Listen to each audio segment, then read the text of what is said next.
నమస్తే. నా పేరు అంబికా నారాయణన్. నేను యుఏఈలోని అబుదాబిలో నివసిస్తున్నాను. జూలై నెలలో నా కుటుంబం మొత్తం ఎన్ఆర్ఐ భక్తుల కోసం ప్రత్యేకంగా నిర్వహించిన సహస్రనామ హోమాకు హాజరు కావడానికి భారతదేశానికి వచ్చింది. మేమందరం హోమాలో లోతైన విశ్వాసము, భక్తితో పాల్గొన్నాము. ఇది ఒక అందమైన ఆధ్యాత్మిక అనుభవం. మేము ఈ ప్రక్రియ అంతటా దైవంతో బలమైన సంబంధాన్ని అనుభవించాము.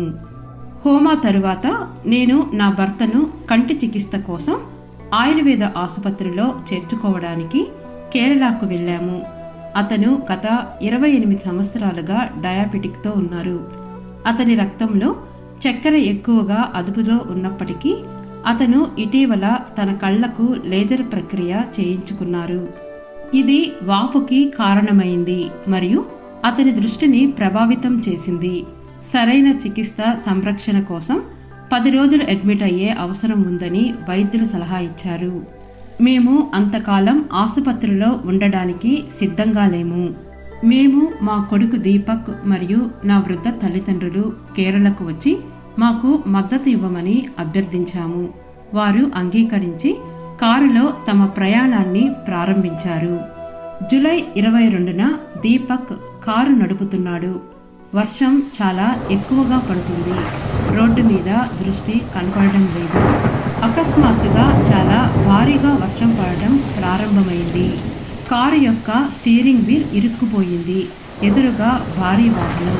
ఇది చాలా భయానక పరిస్థితి మరియు తీవ్రమైన ప్రమాదానికి దారితీసింది. ఆ క్లిష్టమైన క్షణంలో దీపక్ వెంటనే తల వంచి మానసికంగా పరంకరుణ జ్యోతిని వేడుకున్నాడు.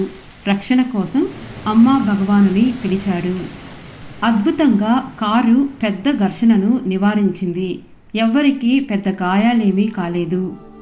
ముందు కూర్చున్న నా తల్లి కొంచెం ముందుకు పడి ఆమె భుజం డిస్లోకేట్ అయ్యింది. మా నాన్నకు సడన్గా జర్కిచ్చినందుకు చిన్నగా శరీర నొప్పులు కలిగాయి. దీపక్కి మాత్రం చిన్న గీత కూడా కలగలేదు. ఇది నిజంగా ఒక అద్భుతం. చాలా కృతజ్ఞతలు శ్రీ అమ్మా భగవాన్.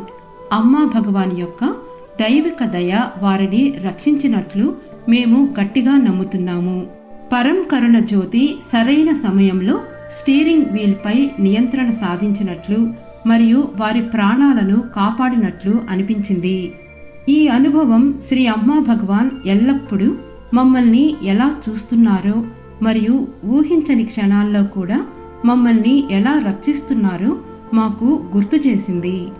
మా జీవితంలో ఈ దైవిక ఉనికికి నేను ఎప్పటికీ కృతజ్ఞతతో ఉంటాను.